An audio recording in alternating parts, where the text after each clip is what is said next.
Welcome to the Parenting with Impact podcast with your hosts Elaine Taylor-Klaus and Diane Dempster, co-creators of ImpactParents.com, an online community, award-winning blog, and service organization helping parents all over the world to raise complex kids become capable, independent adults. Hi everyone, Elaine and Diane here, and we know that you want your complex kids to grow up to be happy and independent, and yet you're not always sure how or when to help with that. In this podcast, we'll encourage you to collaborate with all kinds of complex kids and support them in navigating life and learning. And we'll interview leading experts from around the world, as well as parents in our own community, talking about how training for parents actually helps these complex kids. We'll talk about the issues we hear parents struggling with all the time and how a coach approach can support and empower your amazing young people. We won't tell you what to do. We're going to help you figure out how. So let's move on to the next conversation. Welcome back, everybody, to another conversation in the Parenting with Impact podcast. My guest today is Stephanie Pinto. And Stephanie, let's just dive in because we're going to have a really, really cool conversation. And you have a particular bent on the world, and I know that you love emotional intelligence. And so let's dive into how did you get to be doing the work you're doing now? Ooh, I guess. So before I did this work, I was a speech pathologist. So I worked with kids and families, obviously all around communication and language and things like that.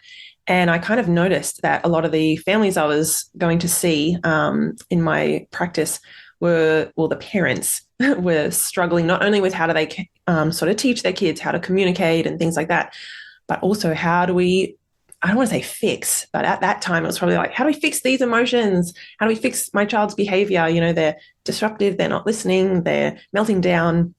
And I was like, I don't know. So, and I was lucky that I guess I stumbled across emotional intelligence online, as you do, and fell down. Because everybody stumbles across emotional intelligence online. Right?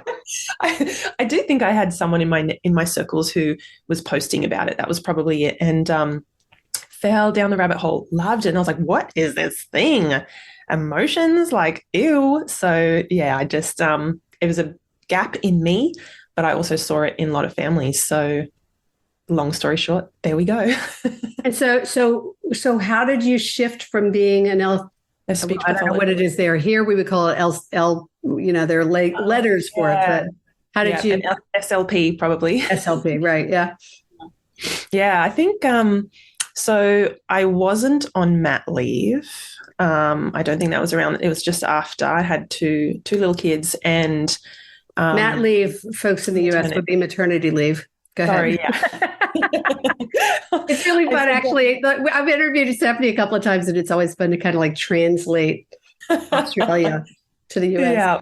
Oh, you know what? It's all good. Bob's your uncle. So there's another one. So I just began sort of, I guess, weaving it into my work. I met someone who said, let's do a couple of just workshops together. We'll put them on for people in our area. And I thought that was brilliant. And she said, you can do this. You can go into coaching. You could help parents with this. And I think, to be honest, I was burning out a little bit as a speech pathologist. So it was kind of beautiful timing. I gradually dipped my toe in and started to see parents as clients. And yeah, like the seesaw just kind of happened. And then I was busy enough that I pulled away and I resigned as a speechy, as we'd call it. And yeah, have not looked back. I've not looked back. Right. It's funny, just so you know, Diane and I started, we were going to do a workshop together. That's how this work started. That's how Impact started. We're going to do a workshop. And, 12, 13 years and how I don't even know what later. Yeah. Wow. So I wish for you that your path continues to grow and evolve. Me too. So based on this, so what's important for parents to understand about emotional intelligence? Yeah, great question. I think, unfortunately, a lot of us were not raised with emotional intelligence. There are some, but on the whole, most of us were raised with that traditional style of parenting. So, the tendency to use some punishments, some threats, some bribes, and harsh consequences. There was such a huge focus on behavior and is my child compliant and obedient and, saying and doing the right things. That worked really well for me because I was agreeable and a people pleaser And that was in my nature, although there are layers of that, layers underneath that. But I think we're seeing, number one, we're seeing that it's really not a respectful way to parent children. It's very, I think biased for the parents. It's very easy for the parents. However, there are huge, huge impacts. As we know, there's a lot of adults in their 30s, 40s, and 50s and beyond in therapy because they were not taught to deal with their emotions and navigate through them, know how to handle them, have coping skills. And I think emotions were just really seen as, silly and awkward and embarrassing and something to be swept under the rug or actually punished out of the kids. And so I as far as I have come now, which is still, I know I have ways to go every day. I'm like, oh gosh, there's a gap. I still, I had no awareness of my emotions. I wasn't the kid who was blowing up and melting down, but I went inward and I actually developed a really strong anxiety. I would call it high functioning anxiety because no one knew until the point where when I got so anxious and nervous, I would actually faint. So that was my body's reaction to, the perceived danger. So with no emotional intelligence, I had no handle on my emotions. I felt like trapped. I couldn't express or communicate how I was feeling. I shoved that down really well. But yeah, it's really damaging. It's very dangerous. So let's pull back and explain what is emotional intelligence, because you're talking about it as if people might actually know what you're talking about. And you're kind of alluding to that ability to actually know your own emotions. But how would you define emotional intelligence? Yeah, I forget, man, because it's what I live and breathe and love. I'm not looking at an actual definition. What's your take on it? Your spin? Today. The really short, like nutshell way I explain it is being really smart with your emotions, being disciplined, having that self-awareness and knowing that other people, I know it sounds so silly, but other people have emotions that are as true for them as we do for us. And so we need that element of self-awareness, and we have the ability, people don't realize as well, I didn't realize, to control or modulate, regulate our emotions. That's huge. I cannot, of course, control other people's emotions, but another big part of emotional intelligence, not just knowing and controlling my emotions, it's knowing that other people have emotions and knowing that actually we can influence through our relationship how they're feeling. And wouldn't it be nice if, let's put it in the context of kids and parents, that we can, improve or deepen or richen how our kids are feeling, what they're learning in our relationship. So let's break that down a little bit, okay? Because a lot of things came to me as you were saying that. I love that sort of having awareness that others have their emotions that are as important to them and as ours are to us. There's a piece here that's about becoming aware of what our emotions are, what we're feeling. And then there's this other, so that's two pieces, right? And then I hear something else about learning to regulate our emotions. So it's one thing to feel something, it's another to learn to navigate the feeling as opposed to reacting.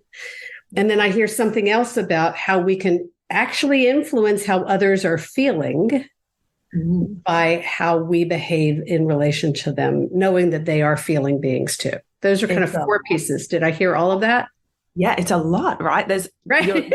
You've hit the nail on the head. There's so many layers and it's so in depth. A lot of people actually think emotional intelligence is empathy, or they'll kind of use the two synonymously, but empathy is just one piece of the puzzle. When we actually look at emotional intelligence, there are 26 individual competencies or skill areas that make up emotional intelligence. And one of them is empathy, but others are self-awareness, behavioral self-control, integrity, personal power, communication, resilience. There's lots. So these are all skill sets, you might say, that are part of practicing emotional intelligence. Yes. Right? Yes. So emotional intelligence is that capacity to become aware of our own and others' emotions, and then beginning to behave in a way that influences ours and others' emotions. Is that capturing it? Nailed it. Oh my That goodness. was actually a pretty good definition, right? That was brilliant. I do have the wordy, when you said, oh, we don't need the definition, there is a whole wordy definition, and you essentially just encapsulated pretty much all of it. So okay, beautiful. Look at us. Look how good we are. We don't have to deal with like heady stuff. We can extrapolate. Okay, so when you think in terms of parenting, what's most important for parents in this arena? Because if we just break it down to the four I identified, it's our feelings, their feelings, our behavior management influencing their behavior management, right? Mm-hmm. If we just look at those four, what's most important for parents? Yeah. Or are you going to say all of them? Yeah. No, I won't do that. But I guess the most important piece, so one of the things I say, and it's a big quote that came out of my book, is if we want to raise emotionally intelligent kids, we first must become emotionally intelligent parents, or at least start to develop our emotional intelligence. It's 1000% something we can work on and develop and improve. It's not like traditional IQ where we believe that is more static. So if we can start to look at how we manage our emotions, which is, of course, not perfect 100% of the time because we're human, but I do want to highlight that we have to, I kind of say this with love because we're all in the same boat. And as I said, we're not perfect, but I think we need to stop punishing our kids for not being able to handle their emotions well and actually handling them really poorly sometimes. Because we don't, and we have a fully developed brain, and our kids still have a developing, immature brain, particularly the part that handles emotional regulation. So I think if we maybe stop focusing on telling our kids to calm down or, deal with things properly and use your words and, I don't know, things like that, let's just look at, okay, how can I start to be more disciplined with my emotions? How can I start to be more aware and regulate them and take care of myself? So I love that. And, part of it, one of my favorite jokes when I'm speaking is, no person on the planet has ever calmed down by someone telling them to calm down, right? That just doesn't work, right? But you're using that word discipline, right? That our own emotional discipline, and that may have a different definition in your part of the world than it does in ours, because it's a loaded word here in the US. Oh, yeah, totally. Oh, maybe everywhere, apparently. Oh, okay, gosh, yeah. So when you say that, I hear a lot of parents, like a potential for some reactivity there. So what do you mean by our own discipline? Yeah. Okay. So if we think of discipline as the true meaning is about learning, right? A disciple is a student or a learner. And unfortunately, exactly what you said, there are so many people who really see discipline and punishment as synonymous, meaning the same thing. In real terms, like I think in the fact of the matter is that punishment is, of course, you've done something wrong, I'm going to make you suffer for it. Right. Discipline is, you've done something wrong, I'm going to teach you, let me help you so you can learn how to do that or what we do need to do. So I guess that aside, which I guess is a huge thing that I talk about a lot because we're getting those things mixed up from the get-go. Yes, we need to discipline our kids. Of course, I teach my kids all the time. They're learning all the time. But man, we are a punishment-free home. But when I talk about being disciplined, and I'm just, because in this moment, I just want to say, and as your kids get older, that teaching them may look very different. So the teaching them it shifts from the active teaching that we do with younger kids to asking permission, enrolling them, collaborating as they get older. So I just want to plant that notion for another conversation another time. So you were going on. Brilliant. Yes. I'm glad you said that. The last thing I wanted to say is when I talk about being disciplined with our emotions, I guess is being really mindful, really conscious, and really intentional around how am I feeling? How's that making me show up? How, when I'm cranky or I'm tired, I haven't had a good night's sleep, or if I'm feeling it from an argument I just had with my husband, I am snappy and snippy with my kids like that, so right. It's so it's having a little bit more, I guess, of the awareness and then the ability to take steps to, I don't really like saying control the emotions, but just see them for what they are. They are important, valuable signals or messages telling us that we're not okay, that we need to take time, we need to set a boundary, we need to speak up, something's not right, So I think being disciplined is, having a lot more intentionality. Intentionality over just letting, like, it's way too easy to let the emotions just bowl us over and then we blow up and we yell at our kids. Right. So let's take a quick break and we'll be back. And I got a question for you. Hi, it's Elaine. And if you like this podcast, you'll love our coach approach. Whether you're a parent looking for support or a professional supporting families, we invite you to download a free guide with 12 key coaching tools at impactparents.com/gift. You can begin using a coach approach to help kids become more independent or improve all of your conversations at work and at home. That's impactparents.com/gift. Welcome back. My guest is Stephanie Pinto, and we're talking about emotional intelligence, one of my favorite topics. And, we were talking about the notion of being disciplined with our emotions. And it's about knowing what we're feeling. And I might use the word managing our emotional reactivity. So Diane and I do a lot of work, Diane especially, around triggers and trigger management. And how do you help parents stop being so, another term I heard for it, which I love, was pinched, right? Or triggered. And so what I kind of hear you describing is that notion that it's not that we're not going to get upset sometimes, but the question is, what I always say is you can't control what happens, but you can begin to control how you respond to what happens. And so there's that notion of responding versus reacting. And I think that's what you're speaking to when you talk about disciplining your emotions. Is that accurate? Yeah, brilliant. We talk a lot in, I guess, our communities overlap in parenting and emotional intelligence, beginning to learn how to respond, not react. And it doesn't sound too different, like the words, but oh my goodness, there's a world of difference. Emotional intelligence has massively impacted my marriage as well as how I am as a parent. And I just think it does apply to any relationship you're in, because relationships are built on connection and emotions. So you don't have a relationship if you can't, speak to someone's emotions and your own and sort of value that. So, yeah. Yeah. Okay. So what else do you want to share with parents? What else is important for parents? So we've got these kind of different areas that we want to invite parents to pay attention to. We understand that we're busy being human, so sometimes we're going to slip, and that's part of the exercise, is to then model for our kids what it looks like to recover from a reactive moment, because that's going to happen. What else do you feel like is important for us to bring up here today? Yeah, you know what? You touched on repair just then, and I actually think that's I might grab onto that if that's all right. Yeah.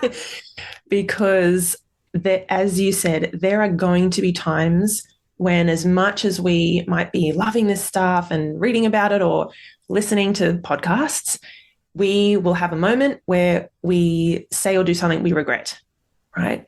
Number one, I say to parents, and this is to myself as well, don't beat yourself up in those moments, because you are human, because we are meant to have those moments where we think, oh gosh, no, I lost it, or I didn't want to react that way. And we are giving our kids permission in those moments, really, to also not have it all together. I mean, they're not going to. They're not going to now as children, and they're not always going to as adults. We do not want to model this perfection, of course. Mm-hmm. So if we can allow our kids to see that human side of us, I know it's not like, oh, okay, fine, I'm just going to blow up and left, right, and center. And, we're still always trying to do better and be better. But it does give us the beautiful opportunity to kind of, with our tail between our legs, this is how I see it sometimes, it feels yucky, but to go to our child or our teenager and say, hey, buddy, can we talk about what happened in the kitchen? I didn't want to react that way. I'm sorry I lost my cool, or I didn't want to say I apologize. Any of that is like gold in terms of how we are teaching or disciplining, teaching our kids that when you stuff up and when you lose it or you say or do something, then there's always time to come back to that person and let them know and see how you can make it up to them. And like, I see it, my kids are 6 and 9.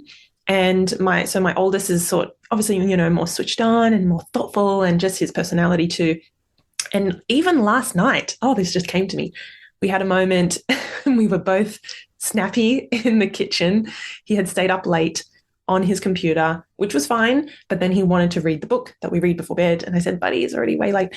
And he came quietly, like I could see him creeping around my bed. And he was like, Mommy. I was like, yes. So off the get-go, I didn't say, what?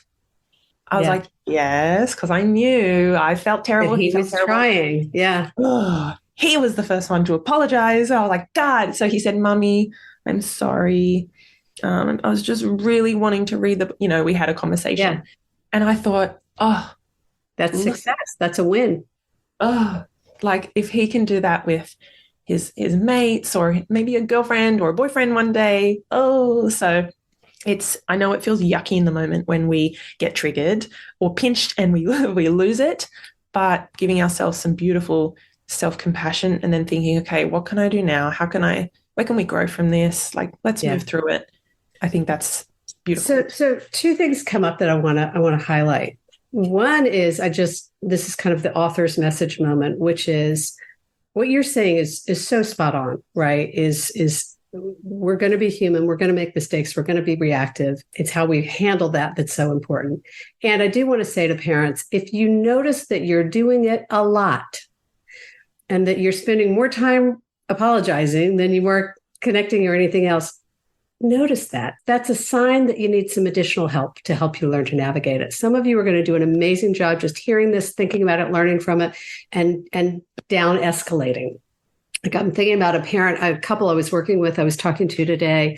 And from the last time I spoke to him 3 or 4 weeks ago to today, he has stopped being reactive because he understood the value of it and why from a conversation we had. And his wife is like, oh my God, everything is different now. So that's one thing is if you know that you have a tendency towards being reactive and you're struggling to stop it, get some help, because it's one of the most important things you can do as a parent, right? Fair? Yeah. 100%. Right. Okay. The other thing that came to me as I was listening to you speak and thinking about that couple is that part of our job and emotional intelligence is allowing people to grow and change and not holding them to who they were, but allowing them to be who they become. So part of the other thing that happens is we get into this dynamic where, well, he's always been reactive or she's always been, avoidant or whatever. And so we keep going back there, and it's part of this is about allowing us to change, but also allowing them to change. So will you speak to that a minute? Because I am confident that you're going to concur with that and speak to that a little bit. Oh my goodness. So let me tell you a very quick story. I come from an English background. My parents are from the UK, came over here in the 80s. My husband and his parents came from Portugal in the 80s. A little different. So he's Portuguese, like explosion, loud, emotional trigger, all of that. And then I'm like, hello, this little mouse. Right. And we got together when we were 16. So this year it's actually 20. So you can do the math. 20 Congratulations. we've been together. So, and 2 kids and like oh my goodness. So, wow, we have both grown. I mean, we would have grown anyway, but as I kind of said before, me just learning about emotional intelligence and me just reading about it and, yes, I'll flick him a thing or something. I'm like, wow, look this, or this is interesting. Or we have a conversation in the kitchen. He has grown probably, I would say more than me because of where he started. He was super reactive. He was hot-headed, like he would punch a hole in the gyprock or the plaster, Right. And oh my goodness. So there's so much capacity for people, anyone, to grow if we can allow it and kind of get out of our own way. Yes. And families are the hardest at allowing people to grow and change. I don't know about you, but I'm the youngest. And, there's a way in which they all still treat me like I'm 12. And while that's cute and everything, I'm kind of accomplished individual adults. But I go home and they still treat me like I'm 12. And so it's up to us to allow our kids to grow and change, and our spouses and partners to grow and change, and to not to hold them to who they were, but allow that shift and growth. That's part of emotional intelligence too. Yes, it is. I'm so glad you said that. Yeah, that's great. All right. We need to wrap the conversation. How can people find out more about you? Ooh, two best places would be my website. And I know we'll put all the links sort of in the show notes. Yeah. And the community I have on Facebook is called Let's Raise Emotionally Intelligent Kids. So that's beautifully, growing. It's expanded. It's got over 100,000 parents, which just says to me, people want to know how to do this stuff. It is hard. Yeah. So we're jumping in there all the time and just giving little tips and ideas and stories and things like that. So that's a great place to be. And your website is just stephaniepinto.com. Stephanie Pinto. Okay. Very easy. Beautiful. Okay. So 2 things before we close this today. One is there anything you want to either highlight, anything we haven't shared that you want to share? Like, how do you want to wrap this conversation up today? Yeah. You know what? I think a really quick, easy, this is like a bit of a place to start. If you're like, and you want to dial up your emotional intelligence, is to simply start expanding or growing your emotional vocabulary.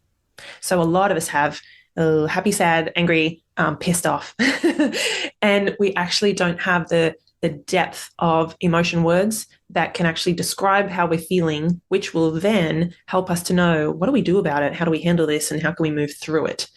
A lot of the time, for example, we might feel angry or pissed off. We're actually feeling maybe hurt or disappointed that thing didn't, work out. Or so just being more specific, I guess, is really, and there are emotion wheels out there. I've got some on my website. There's some on Google. They're a great place to begin. There's some great. Well, and I'm glad you said that, because what I was thinking, the other thing I wanted to make sure that we hit on was this notion of the thought behind the feeling, right? Like oftentimes we don't identify the feeling, but once we do identify the feeling, whether it's, disappointed or sad or frustrated or whatever, the thought behind it is what's leading to the behavior.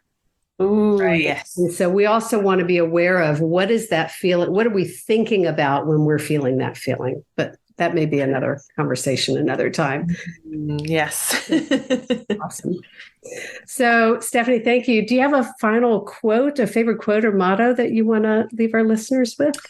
So I mentioned this earlier, but I think it's really, really powerful. And that is, if we want to raise emotionally intelligent kids, we first must become, well, we can raise ourselves again. We first must become emotionally intelligent parents. So that just says the work starts with us, Yeah. Yeah. And, this is all, it's always about us, isn't it? Yeah. This is about doing our own work. This is parenting, not child rearing. Yeah. It's a whole other realm and a whole other era.